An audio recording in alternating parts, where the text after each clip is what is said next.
मंत्रालय की तरफ से अपडेट है। गृह मंत्रालय निरंतर लॉकडाउन मेजर्स के एनफोर्समेंट को मॉनिटर कर रहा है। जहां भी लॉकडाउन का उल्लंघन हो रहा है वहां राज्य सरकारों के साथ संपर्क करके उचित कार्यवाही की जा रही है। कल गृह मंत्रालय ने एक बार फिर सभी राज्यों और केंद्र शासित प्रदेशों को पत्र लिखकर राज्यों का ध्यान इस बात पर आकृष्ट किया है कि आपदा प्रबंधन अधिनियम के अंतर्गत जो दिशा निर्देश जारी किए गए हैं उनमें स्पष्ट रूप से लिखा गया है कि राज्य सरकारें इन दिशा निर्देशों का सख्ती से अनुपालन करेंगी। अपने लोकल एरियाज़ की आवश्यकता अनुसार वे ज़्यादा सख्त कदम उठा सकती हैं, परंतु दिशा निर्देशों को डाइल्यूट नहीं कर सकती, कमज़ोर नहीं कर सकती।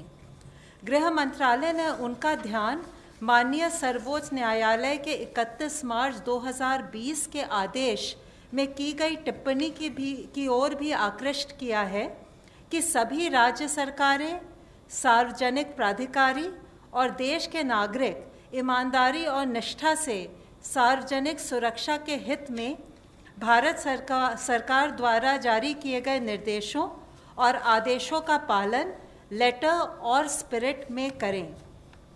यह पत्र इसलिए आवश्यक हो गया था क्योंकि कुछ राज्यों में उन गतिविधियों को भी इजाज़त दी जा रही थी जिनकी गृह मंत्रालय द्वारा जारी किए गए दिशा निर्देशों के अंतर्गत अनुमति नहीं है।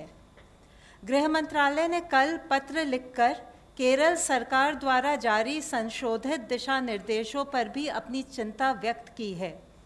कुछ गतिविधियों की अनुमति दी गई है उनके द्वारा जो आपदा प्रबंधन अधिनियम 2005 के तहत गृह मंत्रालय द्वारा जारी आदेशों का उल्लंघन है और लॉकडाउन नियमों को भी क्षीण कर रहा है। उनसे अनुरोध किया गया है कि राष्ट्रीय लॉकडाउन नियमों का अनुपालन सुनिश्चित करें। कुछ जिलों में भी लॉकडाउन नियमों के उल्लंघन के कुछ मामले सामने आए हैं जो स्वास्थ्य के लिए गंभीर खतरा पैदा कर सकते हैं। कुछ जिलों में कोविड-19 के संक्रमण की स्थिति गंभीर है या गंभीर होती जा रही है, जैसे राजस्थान में जयपुर, मध्य प्रदेश में इंदौर, महाराष्ट्र में मुंबई और पुणे, पश्चिम बंगाल में कोलकाता, हावड़ा, 24 परगना नॉर्थ, मेदिनीपुर ईस्ट, दार्जिलिंग, जलपाईगुड़ी और कालिम्पोंग। इन चारों राज्यों के प्रभावित जिलों का ऑन द स्पॉट आंकलन करने के लिए आपदा प्रबंधन अधिनियम 2005 के अंतर्गत गृह मंत्रालय ने 6 इंटर मिनिस्टीरियल सेंट्रल टीमों का गठन किया है। ये टीमें अपने निर्धारित स्थान पर पहुंच चुकी हैं। इन टीमों का भारत सरकार के एडिशनल सेक्रेटरी के स्तर के अधिकारी लीड कर रहे हैं। प्रत्येक टीम में 6 सदस्य हैं, जिनमें एक सीनियर पब्लिक हेल्थ स्पेशलिस्ट तथा नेशनल डिजास्टर मैनेजमेंट अथॉरिटी के एक सीनियर अधिकारी भी शामिल हैं।